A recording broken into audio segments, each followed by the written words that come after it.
ব্রহ্মজ্ঞ মায়ের কথা।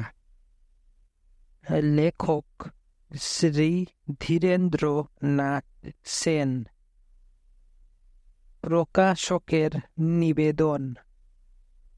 এই ক্ষুদ্র পুস্তকে যাহার কথিত উপদেশ ও তত্ত্বকথা প্রকাশিত হইল, তিনি ত্রিপুরা জেলার অন্তর্গত বিতারা গ্রামে 1286 সনের 9 ফাল্গুন শুক্রবার শুক্ল একাদশী তিথিতে অভয়াচরণ চক্রবর্তী মহাশয়ের দ্বিতীয়া কন্যারূপে জন্মগ্রহণ করেন। শ্রী কাদম্বিনী দেবী তাহার পিতৃদত্ত নাম। 8 বৎসর 4 মাস বয়সে তাহার বিবাহ হয় এবং 1.5 বৎসরের মধ্যেই তিনি বিধবা হন। তিনি স্বভাবত বিচারপ্রবণ ছিলেন এবং সর্বদাই আধ্যাত্মিক তত্ত্ব অনুসন্ধানে রত থাকিতেন। শিশুকাল হইতেই চিন্তা করিতেন, মানুষ মরিয়া কোথায় যায়, মরণের পর কি অবস্থা হয় এবং সে কোথা হইতে আসে এবং কোথায় বা যায়। পরে সংসারে কিছুর মধ্যেই শান্তি নাই, শান্তি কোথায়, এই প্রকার চিন্তায় ডুবিয়া থাকিতেন। শেষে আমি কি, দেহ কি, মন কি, আত্মা কি ইত্যাদি তত্ত্ব অনুসন্ধানে রত থাকিতেন। এই 3 স্তরের চিন্তাই তাহার সাধন। গুরুর উপদেশ বা বই পুস্তকের সাহায্য ব্যতীত কেবল বিচার ও তত্ত্ব অনুসন্ধানের দ্বারাই সমস্ত মায়াজাল ছিন্ন করিয়া এবং মনের সকল সংশয় দূর করিয়া তিনি আত্ম উপলব্ধি করিয়াছেন। জীবিতা অবস্থায় তাহার শরীর অসুস্থ থাকিলে অধিকাংশ সময় তিনি দেওঘরেই অবস্থান করিতেন। শীতকালে কিছুদিন পুরীতে থাকিতেন এবং মাঝে মাঝে দেশেও যাইতেন। ব্রহ্মজ্ঞ ঠাকুরানী, দেবী মা, ঠাকুরানী, মা প্রভৃতি ভিন্ন ভিন্ন নামে তিনি পরিচিতা। ব্রহ্মজ্ঞ মায়ের সারগর্ভ উপদেশ অনেকের বিশেষ উপকার হইয়াছে। ধর্মপিপাসু লোকের উপকারার্থ তাহার কতকগুলি সংগ্রহ করিয়া এই পুস্তক মুদ্রিত হইল। ইহাতে কাহারও উপকার হইলে শ্রম সার্থক জ্ঞান করিব। ব্রহ্মজ্ঞ মা সামান্য বাংলা লেখাপড়া জানেন। তাহার কথিত ভাষার বিশেষ পরিবর্তন করা হয় নাই, সুতরাং এ গ্রন্থে ভাষার পারিপাট্য নাই। আশা করি সুধী পাঠক ভাবের দিকে লক্ষ্য রাখিয়া এ ত্রুটি মার্জনা করিবেন। ইতি শ্রী ধীরেন্দ্রনাথ সেন, কলিকাতা। অধ্যায় শ্রী শ্রী ব্রহ্মজ্ঞ মায়ের বাণী। ব্রহ্মই সত্য, আর সবই মিথ্যা। মিথ্যা বিষয়ে সুখ পাওয়ার জন্য মানুষের এত আগ্রহ, এত চেষ্টা, কিন্তু আত্মতত্ত্ব জানাই প্রকৃত সুখ ও শান্তি। তবু আত্মতত্ত্ব জানিতে কেহই চায় না, কারণ মানুষের মন বাসনায় মুগ্ধ। সকলের চেয়ে আশ্চর্যের বিষয় এই যে, মানুষ যে মরিতেছে তাহা দেখিয়াও অন্য মানুষের হুঁশ হয় না। এই জগৎটা জলের নিচের গাছের মতো। জলের নিচের গাছের ছায়া যেমন মিথ্যা, এই জগৎটাও তেমন মিথ্যা। এই জগৎ যে মিথ্যা, ইহা বুঝার নামই সাধনা।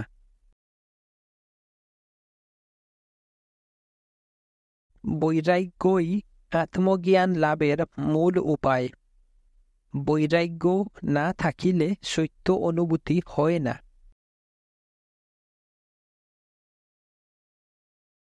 ঠিক ঠিক জ্ঞান বিচার চাই, ঠিক বুঝা হইলে ছাড়িবার ধরিবার কিছুই থাকে না। জ্ঞান ছাড়া মুক্তি নাই, প্রকৃত শান্তি পাইতে হইলে জ্ঞান চাই।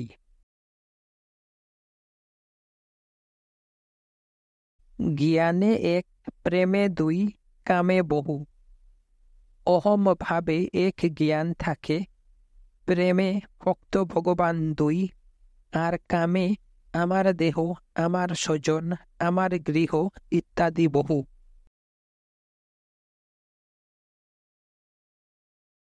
ধর্ম বলিতে আমি বুঝি ভবসাগর হইতে পার হওয়ার চেষ্টা। ভুলে এই জগতে আসা হইয়াছে, ভুল ভাঙ্গিয়া মূলে যাওয়াই ধর্ম।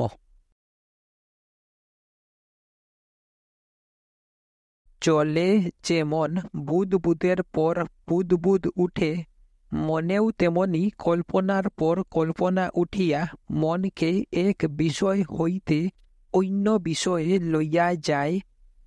বিষয় লিপ্সা দূর হইলে মন ক্রমশ স্থির হয়। মন স্থির হইলেই স্বভাবে যাওয়া যায়।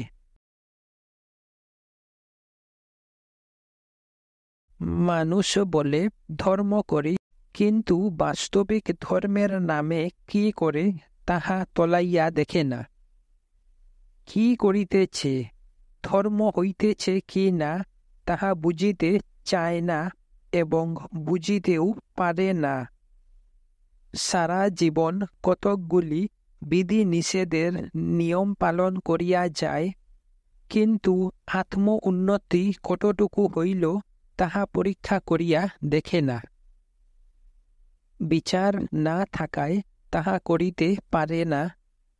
মনে বিবেক বিচার না আসিলে বৈরাগ্য হয় না, এবং বৈরাগ্য না হইলে ধর্ম হয় না। চাই শুধু প্রাণের টান। যত যুগ বলো, নিয়ম বলো, কেবল ওই টানটুকু লাভের জন্য। ওই প্রাণের টান না হলে সবই বৃথা। জগৎ যে কাল্পনিক, ইহা ধারণা করা চাই। বাসনা ত্যাগ না হইলে চিত্তশুদ্ধি হয় না। চিত্তশুদ্ধি না হইলে ওই ধারণা জন্মিতে পারে না। মৃত্যু ভয় কেন?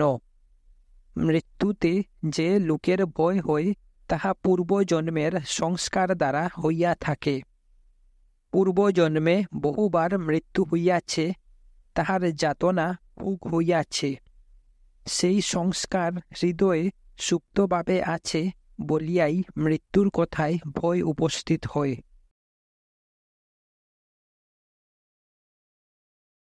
সমাধির সমান সুখ নাই, মৃত্যুর তুল্য দুঃখ নাই। সমাধির সুখ যেমন বলা যায় না, মৃত্যু যাতনাও সেইরূপ বলা যায় না।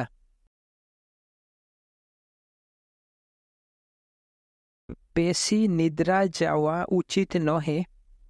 একে মোহ নিদ্রা, তার উপর আবার ঘুম। মানুষ এমন সুন্দর নিস্তব্ধ রাত্রি কেবল ঘুমাইয়া কাটায়। রাত্রিবেলাই আত্মচিন্তা করিবার ঠিক সময়।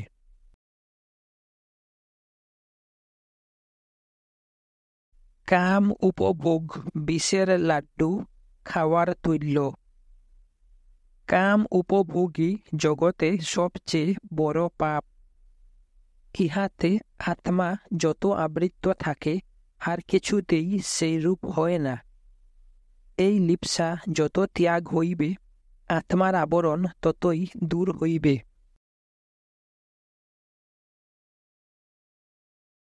মানুষ মনে করে তাহারা বেশ বুঝে, সকল বিষয় জানে, কিন্তু ঠিক ঠিক বুঝে কই। তাহাদের সূক্ষ্ম বিচার শক্তি নাই। ঠিক বিচারে মনের বন্ধন তখন তখন কাটিয়া যায়।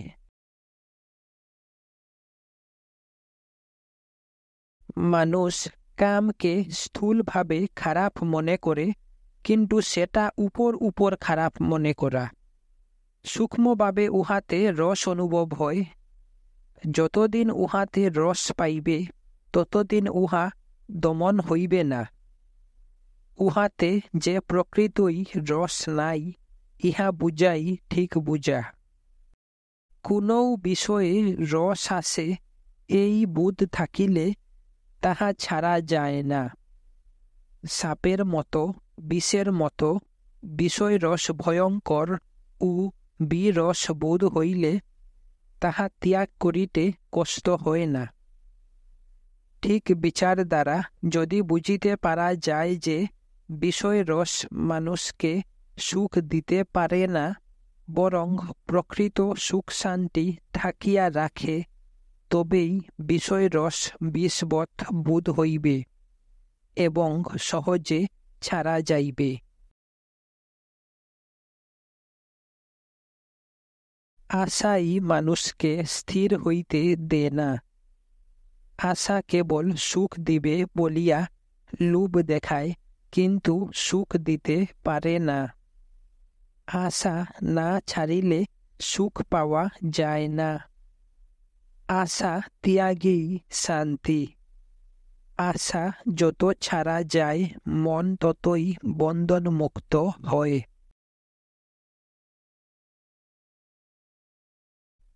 লোকের কি ভুল?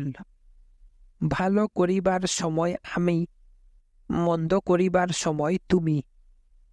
পাপ করিবার বেলায় ভগবান করাইয়াছেন, আর সৎ কাজ করিলে বলে আমি করিয়াছি। হয় বলো ঈশ্বরই সকল করাইতেছেন, না হয় বলো সকলই সকর্মফল। সত্যভাবের অল্পও ভালো, সত্যভাবে কোনো কপটতা নাই।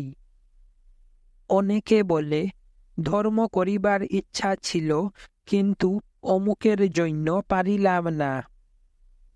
সত্যের প্রতি পিপাসা থাকিলে এরূপ কপটতা থাকে না। খাঁটি পিপাসা জন্মিলে সত্য পথে চলিতে কেহই বাধা জন্মাইতে পারে না। আসল কথা, ভিতরে সত্য ভাবি নাই। তাহা না হইলে অন্যের কথায় কি কেহ কখনো বিষ খাইতে পারে?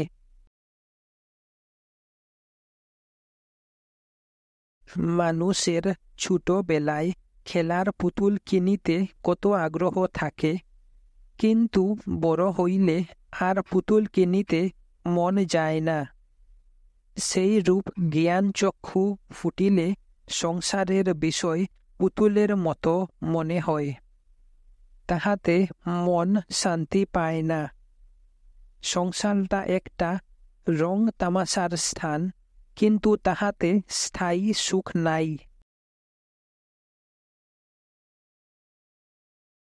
যত দূর ছাড়া যায়, তত দূরই পাওয়া যায়। সব ছাড়িলে সব পাওয়া যায়। জীব আসে শূন্য, যায় শূন্য, সঙ্গে নে কেবল পাপ পুণ্য।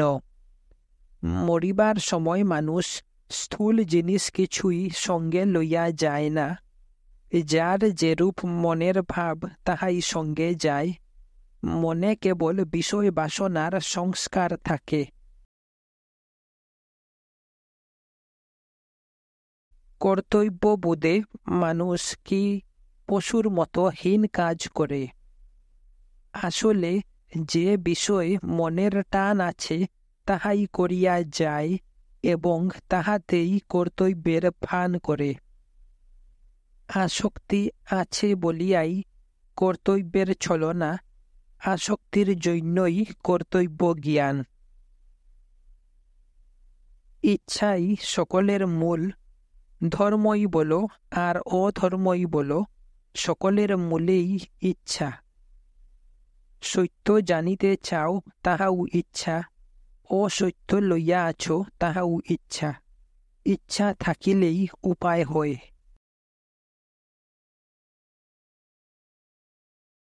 ইচ্ছা থাকিলে জীব শিব হইতে পারে।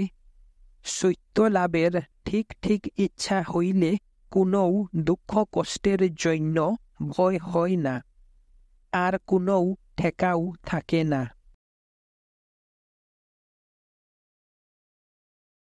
মৃত্যু চিন্তা দ্বারা সহজে মনে বৈরাগ্য জন্মে। সাধকের পক্ষে মৃত্যু চিন্তা উন্নতির উপায়। ঘৃণা, লজ্জা, ভয়, কুল, মান ইত্যাদি অষ্টপাশ ছাড়িতে হইবে। পাগলেরও এসব নাই, তাই বলিয়া কি পাগলু সাধু? এই অষ্টপাশ ছাড়া অর্থ ধর্ম করিবার সময় অন্যে কি বলিল সেদিকে লক্ষ্য না করা, কাহারও কথায় লজ্জা বোধ না করা, কাহাকেও ভয় না করা, কুল মান এসবে উদাসীন হওয়া। সর্বদা জগতের অনিত্যতা বিচার করিবে, তবেই সব মায়া মোহ কাটিয়া যাইবে। এই জগৎ অনিত্য বোধ হইলে তাহাতে রসবোধ থাকিবে না, তখনই মন তাহা হইতে সরিয়া পড়িবে।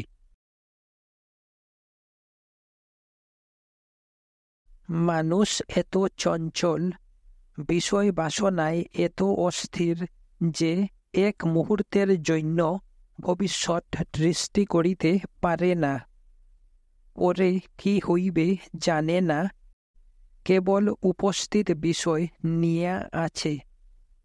স্থির চিত্তে ভাবিতে পারিলে কিছু বুঝিতে পারিত, কিন্তু তাদের সে সময় কই। মানুষ মনকে বিষয় বাসনা দ্বারা এত চঞ্চল করিয়া রাখিয়াছে যে এক মুহূর্তের জন্যও স্থির চিত্তে ভাবিতে পারে না।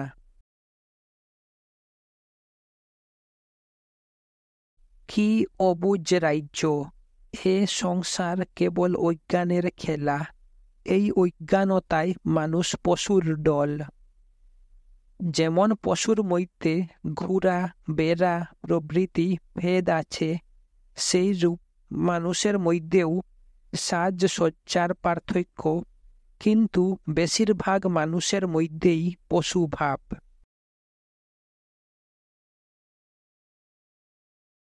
জগতের অনিত্যতা ঠিক ঠিক বুঝাই জ্ঞান। বুদ্ধের এই জ্ঞান হইয়াছিল বলিয়াই রাজ্য ছাড়িয়া দিলেন, কিন্তু এই জ্ঞানের অভাবেই নেংটা তাহার নেংটি ছাড়িতে পারে না।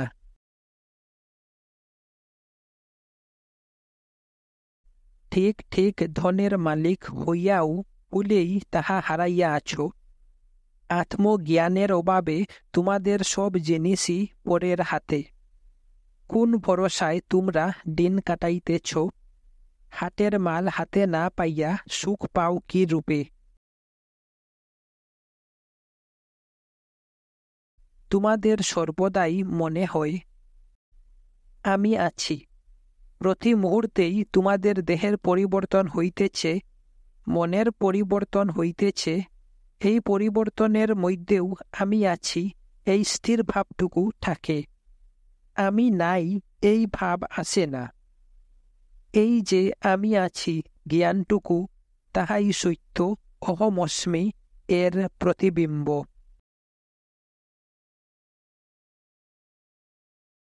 ছেলেরা যেমন ঘুরন পাক খেলে, তখন বাড়ি ঘর দুয়ার সবই গুড়িতেছে দেখে।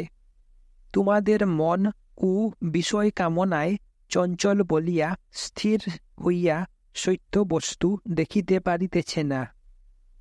স্থির হও, স্থির হইলে সত্য দেখিতে পারিবে।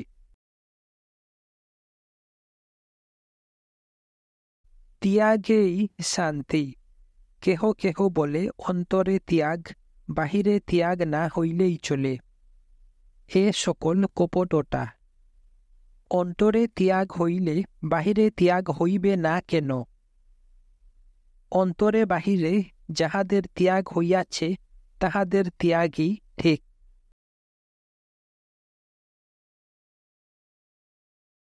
কুণ্ডলিনী শক্তি কি? সূক্ষ্মভাবে দেখিতে গেলে কুণ্ডলিনী শক্তি আর কিছু নহে, আত্মাকে পাইবার জন্য প্রবল ইচ্ছা। সেই ইচ্ছাকে প্রবল করার নামই কুণ্ডলিনীর জাগরণ। এই ইচ্ছা তীব্র হইলে আপনা আপনি শ্বাসের ও নারীর ক্রিয়ার পরিবর্তন হয়।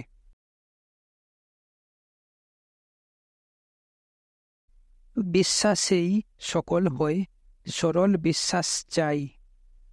আত্মতত্ত্বে যদি বিশ্বাস হয় তবে সহজেই তাহার জন্য চেষ্টা হয়, কিন্তু সে বিশ্বাস কই? জ্বর হইলে ডাক্তার কুপথ্য করিতে নিষেধ করিলে রোগী তাহা খায় না। সামান্য দেহের জন্য এত আগ্রহ, তাহার মঙ্গলের জন্য এত বিশ্বাসের প্রয়োজন। সেরূপ আত্মা আছে বলিয়া বিশ্বাস হইলে তাহার জন্য চেষ্টা না করিয়া পারিত কি? মানুষের অস্থায়ী বিষয়ে বিশ্বাস হয়, কিন্তু নিত্য বস্তু আত্মার প্রতি বিশ্বাস হয় না।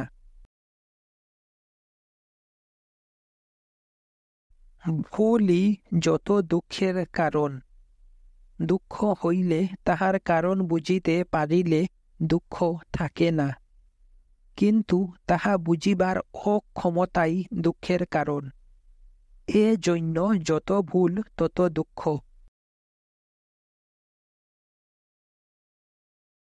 যত রাখিবে গুপ্ত তত হইবে শক্ত। আত্মতত্ত্ব যত গোপন রাখা যায় ততই তাহার শক্তি বৃদ্ধি পায়, প্রকাশে তাহার গুরুত্ব কমিয়া যায়।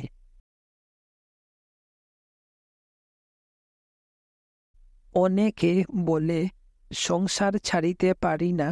সংসারটা কি? সংসার বলিয়া কিছু নাই।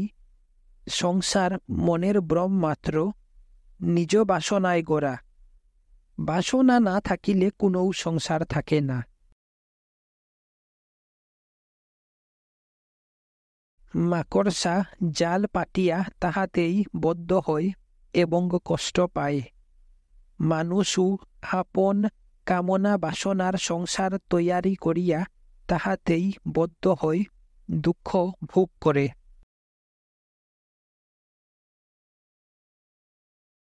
ভোগ দ্বারা কখনো ভোগের ইচ্ছা নিবারণ হয় না। পায়ে কাদা লাগিলে আরও কাদা মাখিলে তাহা পরিষ্কার হয় কি?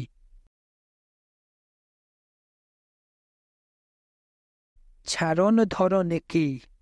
জ্ঞান হইলে বুঝিবে কিছু ছাড়িবার বা ধরিবার নাই।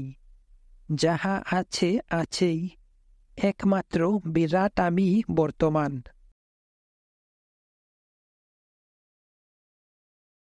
ভিতরে বিবেক বৈরাগ্য না থাকিলে কোনো পুঁথি পুস্তকে কিছু করিতে পারিবে না। যাহাদের ভিতরে জ্ঞানের পিপাসা আছে তাহারাই পুঁথি পুস্তক দ্বারা লাভবান হইতে পারে। অনেকেরই অবস্থা দিনহীন কাঙ্গালের মতো। যৎ সামান্য যাহা কিছু পায় তাহা নিয়াই সন্তুষ্ট থাকে। এই সংসারের শত রকমের দুঃখের মধ্যে সামান্য ভোগ সুখেই সন্তুষ্ট থাকে। অনন্ত সুখের অধিকারী হইয়া সামান্যতেই সন্তুষ্ট।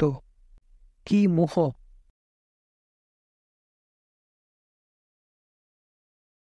একটা ইচ্ছা প্রবল হইলেই অন্য ইচ্ছা ত্যাগ হয়। এক দিকে দৃষ্টি রাখিলে অন্য দিক দেখা যায় না।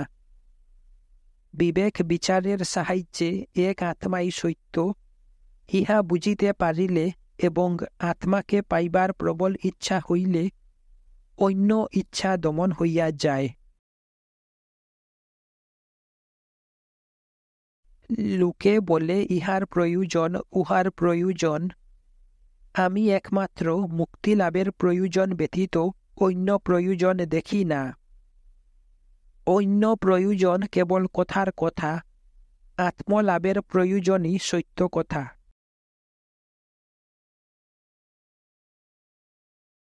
পায়ের নিচে মাটি না থাকিলে মানুষ চলিতে পারে না, কিন্তু তেবু যেমন সেই মাটির প্রতি আসক্তি থাকে না, তেমন জীবন ধারণের জন্য অর্থের প্রয়োজন হইলেও তাহার প্রতি আসক্তি থাকা উচিত নয়।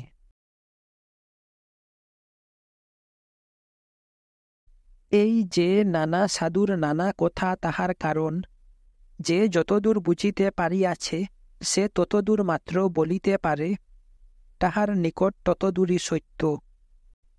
মুটের উপর চরম সত্য দ্বৈতও নয়, অদ্বৈতও নয়, তাহা দ্বৈতাদ্বৈত বর্জিত।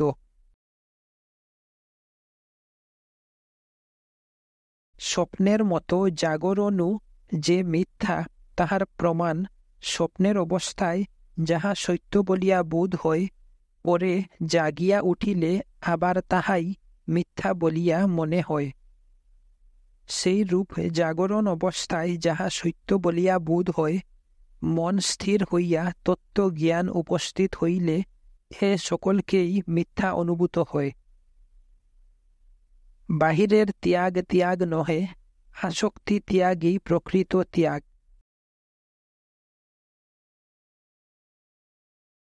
অনেকে মনে করে সাধু পুরুষেরা যখন সর্বত্যাগী তখন তাহাদের খাওয়া পড়ার প্রয়োজন কি? ইহা ভুল। সাধু হইলেই যে তাহার দেহধর্ম ক্ষয়বৃদ্ধি থাকিবে না এমন নহে। অবশ্য এই ক্ষয়বৃদ্ধির সঙ্গে তাহাদের কোনো সংস্রব এবং আসক্তিও নাই, কিন্তু যতদিন দেহ থাকিবে ততদিন দেহধর্ম আহার বিহার থাকিবেই।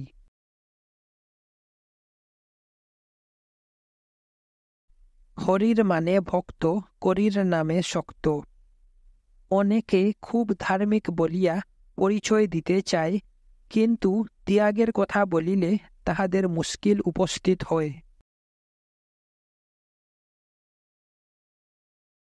দ্বৈতবাদ অদ্বৈতবাদের সুপান মাত্র। অদ্বৈতবাদ বুঝিতে অক্ষম ব্যক্তি দ্বৈতবাদ দ্বারাই অদ্বৈত জ্ঞানে পৌঁছিতে পারে।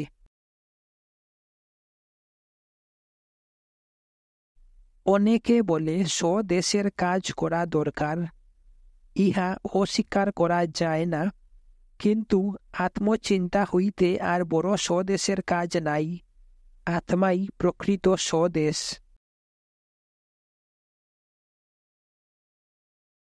মস্তিষ্ক দ্বারা আত্মতত্ত্ব বিচার করিবে এবং হৃদয় দ্বারা তাহা অনুভব করিবে। হৃদয় অনুভবের স্থান। শুদ্ধ মনে তত্ত্বভাব স্বতই বৃদ্ধি পায়।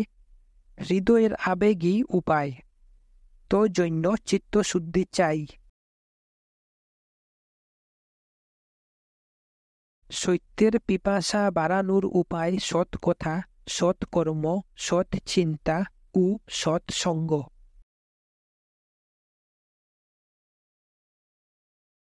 ক্ষুদ্র মন একমাত্র ত্যাগ দ্বারাই ভাঙ্গিয়া প্রশস্ত হয়। হিংসা, নিন্দা, যশ, মান, কাম ক্রোধের বশীভূত হইলেই মন ক্ষুদ্র ও দুর্বল হইয়া পড়ে। জানিবে ত্যাগের বলই বড় বল। বাড়িঘর ত্যাগ করার নাম ত্যাগ নহে। হিংসা, নিন্দা, যশ, মান ও কামনা ত্যাগই প্রকৃত ত্যাগ।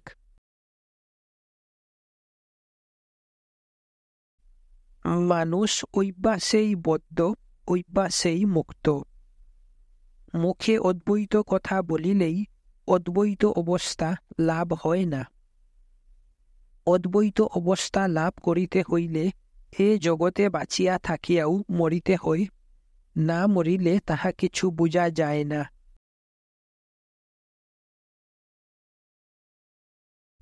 জলে যদি তরঙ্গের পর তরঙ্গ উঠে, তবে সেই জলে নিজ প্রতিবিম্ব পরিস্ফুট হয় না। জল যদি স্থির থাকে, তবে সেই জলে প্রতিবিম্ব পরিষ্কার দৃষ্ট হয়। সেই রূপ মন যদি স্থির হয়, সমস্ত মোহ গুছিয়া হৃদয়ের সকল সন্দেহের মূল ছিন্ন হয় ও আত্মস্বরূপ উপলব্ধি হয়। তখন আর কোনো সন্দেহ সেই উপলব্ধ জ্ঞানকে বিনষ্ট করিতে পারে না। এই মনরূপ সমুদ্রে বাসনারূপ বাতাসেই তরঙ্গ উত্থিত হয়। এই বাসনারূপ বাতাস বারণ করিতে পারিলে মনরূপ সমুদ্র স্থির হয়।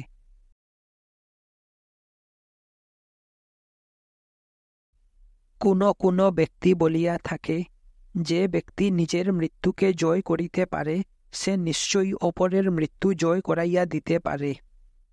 এই কথা অবশ্যই ঠিক, কিন্তু কেবল যাহারই মৃত্যু জয় করিবার তীব্র আকাঙ্ক্ষা আছে শুধু তাহারই মৃত্যু জয় করাইয়া দিতে পারে, অপরের নহে।